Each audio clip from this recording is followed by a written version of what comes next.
Hey guys, welcome back to my channel. Today's video is going to be a bit different. I'm going to give you some book recommendations which I have read recently. Well, some I've read recently, some I just remember very well. Basically, I've just been on holiday for 2 weeks, and when I'm on holiday, I love a good book read. Like, I could sit there and read 3 books in a day if I wanted to, but I don't because that would be ridiculous. Some days I got through a book a day. So I've compiled a list of some of my favourites. Gonna give you a brief overview of what they were about, give you some of my opinions on them and whether I'd recommend them or not. To be fair, most on this list I think I would recommend, but I'll try and give them a rating, even though I hate giving things ratings because I can just never decide. So anyway, let's get into the video.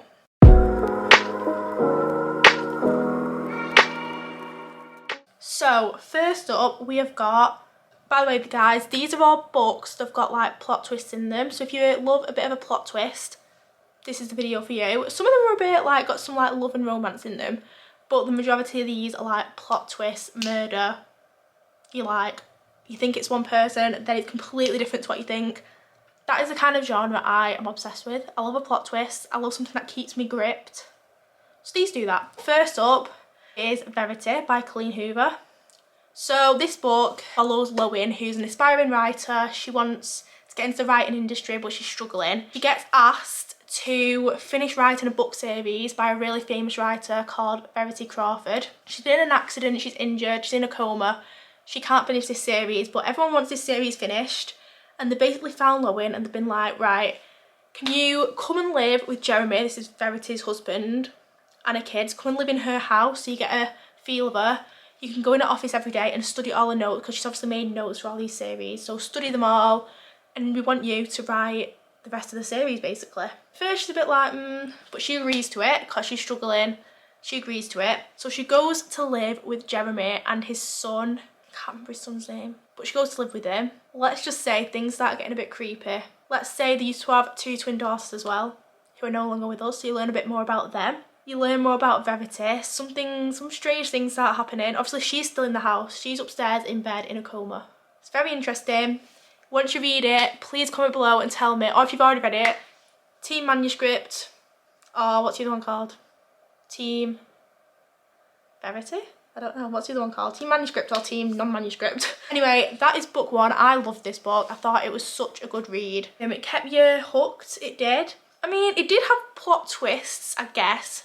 Maybe they were a bit predictable, some of them, but it's quite, like, some of the content it goes into is a bit like, oh my god. So, just a bit of a warning. I would give that one, I did like Verity.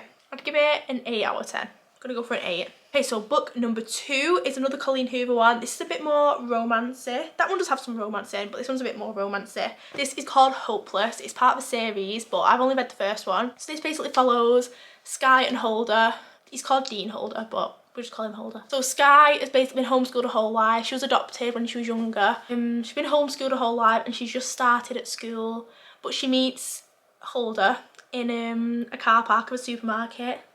And basically it's kind of like their love story, but there's like some massive plot twist in this one, which you're like 1 minute you're hating one character, like, oh my god, how could you do that? I hate you. And the next you're like, oh, I actually don't hate you anymore. You actually did something good. Anyway, that's all I can kind of give away for that one. It's got a lot of plot twists. You're not going to be disappointed with the romance of it either. It's not like one of those where the romance is like the breakup and stuff. This might be a bit of a spoiler, but that's not like the plot twist. The plot twist has nothing to, well, it kind of does, in a way. It does, it has something to do with the 2 main characters, but it's not like where he like cheats and all. They kind of stay together. Is that a spoiler? Yeah, probably, but hey ho, I'm not spoiled the plot twist. So I'd give Hopeless, I'm gonna go for a 7. I think I do prefer Verity, but I feel like a lot of people don't talk about Hopeless that much, and I really enjoyed it. It's one of my favourite Colleen Hoover books. I just love high school romance, and then paired with a plot twist, chef kiss. Why can't I speak today? Chef's kiss. Next we have got Friends Like These. So I read this one in Easter, I read this one in San Diego, I remember. Basically, there's Jessica and Jake, they're a couple, they're a really cute couple, and they go to this end of year school summer party. They're like based in LA, so they go to this end of school party and it's at Jake's ex-girlfriend's house. I think she's called Hallie. Maybe she's not called Hallie, I don't know.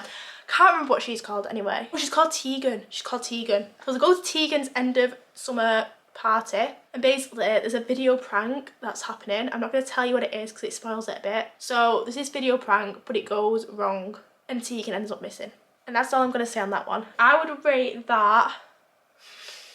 The plot twist is pretty good at the end, but it's kind of, I'd go for a 7. We'll go for a 7 for that one. It is good. If you like plot twists, good. It's probably not one of the best plot twists I've read, but it is a good plot twist. Book number 4 is Local Woman Missing. So this one I've read in Ibiza. So this woman called Shelby, she goes missing first. It starts with her going missing.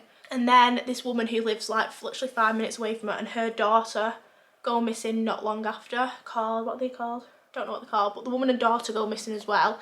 And this book kind of goes to like when they went missing, and like the search and stuff. Then it goes to like a bit forward in time as well. So it jumps like between the times, but not in a bad way. But yeah, everyone just ends up being connected, and it's like what actually happened. The neighbour, her point of view is when they've just gone missing. So the son's point of view is when she's just been brought back, so it's like present day. And then it's the mum who goes missing, it's her point of view, like the weeks leading up to the disappearance and kind of what happens then. But the plot twist in this book, like there's loads of plot twists in this book. I recommend this one. I'd give this one, I'm gonna go for an 8 for this one. This one is really good if you like a plot twisty book. Okay, number 5, we've got Final Girls. This is another one I read in Ibiza. So this is basically about, so there's 3 girls, part of 3 different like massacres, like mass murders. And these 3 girls are the final girls. So there's the sole survivors of these massacres. So everyone else was murdered. So one of them was in a sorority house. They're all like 10 years apart as well. So one of them was in a sorority house. One of them was at like a motel, like one of those creepy motels. And then the other one was in a cabin in the woods. Basically, there's the 3 final girls. 2 of them have met, and then the main girl in, I can't remember what she's called, one that kind of is the centre girl who the book kind of follows. So she's met one of them and then hasn't met the other. But one of them dies. So the other 2 kind of connect, like the one that the main girl's never talked to, let's just call her Claire, the main girl, because I actually can't remember her name. So Claire, so this other girl, let's call her Ruby. So Ruby like just turns up outside Claire's apartment, and yeah, everything's not what it seems. Again, lots of plot twists, even going back to like the massacres. I'd give this one, I'm gonna go an 8 again. I enjoyed that one, Final Girls. Right, book number, I'm going 6 now. So this one is one I read ages ago. It's A Good Girl's Guide to Murder. If you love a plot twist, murder, mystery, trying to solve something, book, Good Girl's Guide to Murder. Good Girl's Guide to Murder. Read the whole series as well. The whole series is 10 out of 10. I would give this book probably, if not a 10 out of 10, a 9.5 out of 10. It is brilliant. It basically, 5 years ago from when the books like takes place, a girl called Andy Bell was murdered by a boyfriend, Sal, and then he goes on to kill himself as well. But everyone knows he did it. The whole town, the police, everyone knows he did it. But this girl, Pippa. So Pippa is a schoolgirl now. Sal's brother's in her year actually. I can't remember what he's called. Don't know. But she's in school and she's not convinced that Sal did it. She's like, no, I don't think he did it. So what she does is basically she has to do like a final report for one of her classes. And she basically herself reopens this case and starts digging for evidence. She basically becomes an investigator. So she goes to people who are linked to it, goes and does interviews. And basically you find out what really happened to Andy Bell. If you've not read A Good Girl's Guide to Murder, you need to read it. It's so good. I want to read it again, just to like relive it. Next one is A Flicker in the Dark. This one as well was really good. I enjoyed this one. I read this one in Ibiza so recently. This book follows Chloe Davis. So it's probably about 10 years ago, I think, from when the book's based. No, it's 20 years ago. It's 20-year anniversary. So 20 years ago, Chloe Davis was 12, I think, at the time. And in her small town, these girls started going missing, like teenage girls. Long story short, her dad was the murderer because she found a jewellery box and all the girls' jewellery started going missing, like it being like an earring, a necklace.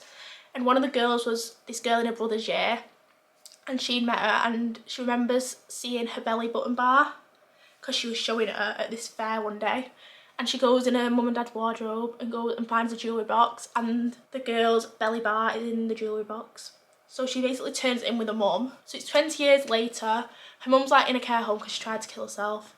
Her dad's still in jail because he's in there for like life. And it's 20 years later. She's moved to a little town, not far from the town she grew up in, but a different town.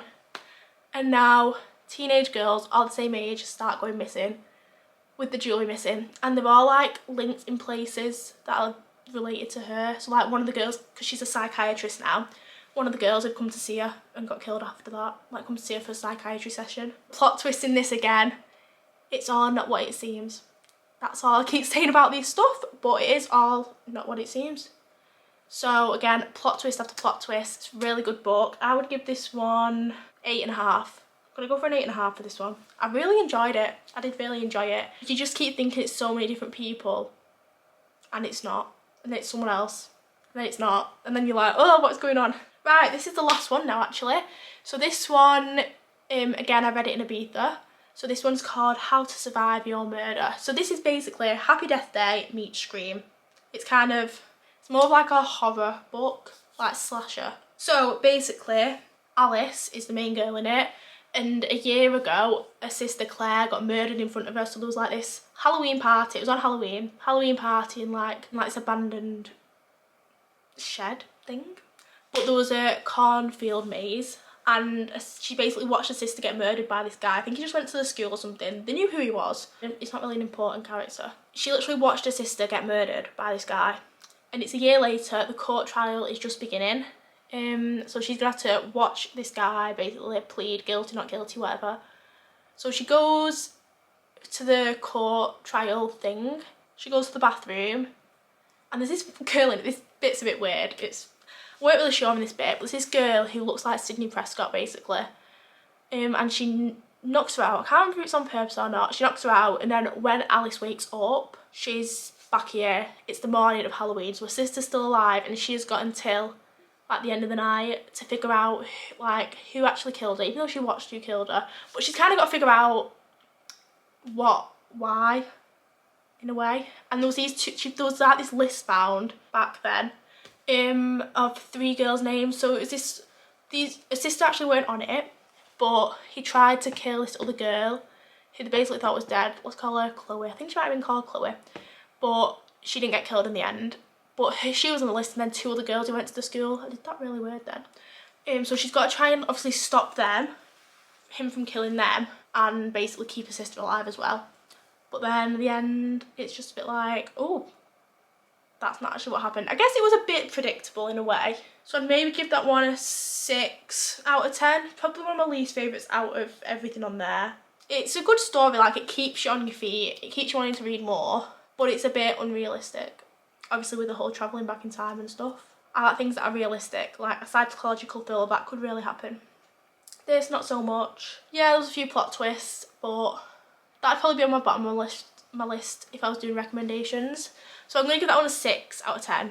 It's not a bad book in any sort of way, but it's just, there's a lot more books on that list that I'd read again over that one. But yeah guys, that's the end of this video. I hope you enjoyed it.